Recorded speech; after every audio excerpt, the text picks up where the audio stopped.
Alors, voilà un sujet qui va sûrement parler à beaucoup d'étrangers qui vivent et travaillent en Israël. Aujourd'hui, on va décortiquer ensemble une situation fiscale assez complexe qui touche énormément de monde, la résidence fiscale pour les touristes. On plonge direct dans le vif du sujet. C'est un paradoxe que pas mal de monde connaît. On vit, on travaille en Israël, souvent avec un simple statut de touriste, et pourtant on a cette impression un peu amère que la fiche de paie est beaucoup plus taxée que ce qu'elle devrait être. Mais alors comment ça se fait? Et ça, ça nous amène pile au cœur de notre première partie, le paradoxe du touriste contribuable. On le sait, beaucoup de gens passent par une période d'adaptation avant de faire leur alia. C'est tout à fait normal. Sauf que, ce qu'on ignore souvent, c'est que cette phase, elle a un coût. Un coût caché qui vient taper directement dans le portefeuille sur la fiche de paie. Ok, mais alors pourquoi se retrouve-t-on à payer trop d'impôts? C'est là que ça devient super intéressant parce que la raison, elle est vraiment typiquement israélienne. Eh bien, le cœur du problème, ça tient en deux mots un peu techniques. Nekudot zikouye. En gros, c'est quoi? Ce sont des points de crédit d'impôt. Il faut imaginer ça comme des sortes de jokers fiscaux, des réductions super précieuses qui peuvent vraiment, mais alors vraiment, faire baisser la note à la fin de l'année. Et pour qu'on se rende bien compte, on parle d'au minimum 5 805 shekels par an. Et ça, c'est vraiment le minimum. Ça peut grimper beaucoup plus haut selon la situation.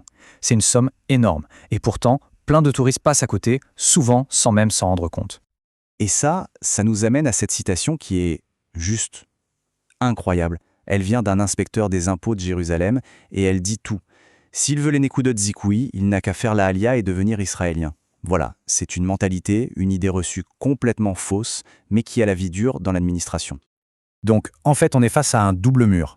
D'un côté, on a l'administration qui freine des cas de fer pour accorder ce statut, et de l'autre, les employeurs qui, pour ne pas avoir de problème, préfèrent ne prendre aucun risque et donc ils n'attribuent pas ces fameux points. C'est le serpent qui se mord la queue. Bon, alors face à ce blocage, comment on s'en sort? Eh bien, il y a une solution. Et la clé de tout, c'est la résidence fiscale.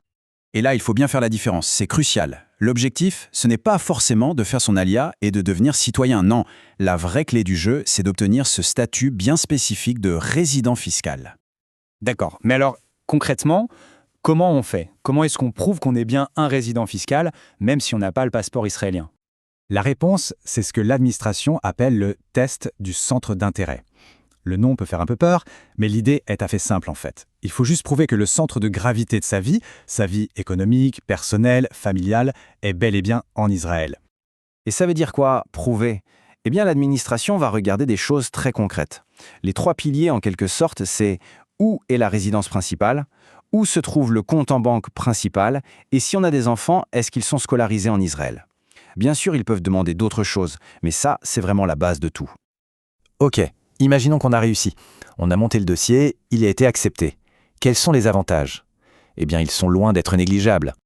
Ce qui se passe, c'est que l'administration reconnaît enfin officiellement ce statut de résident fiscal. C'est le but de toute l'opération. Et là, c'est le jackpot. Ça débloque immédiatement l'accès à ces fameux nekudot zikouye, mais aussi à d'autres avantages fiscaux. Résultat des courses, une facture d'impôt beaucoup plus légère. Et surtout, plus juste.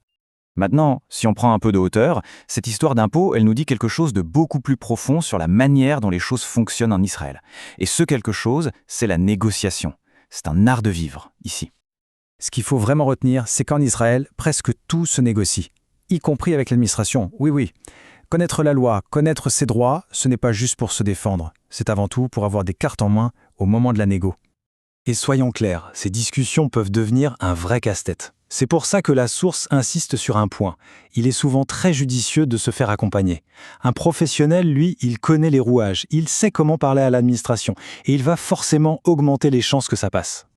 Finalement, tout ce qu'on vient de voir, ça met le doigt sur un truc essentiel de la bureaucratie israélienne. Et ça nous laisse avec une question, une réflexion pour la suite. Au fond, si on peut négocier ses impôts, qu'est-ce qu'on ne peut pas négocier d'autre face à l'administration?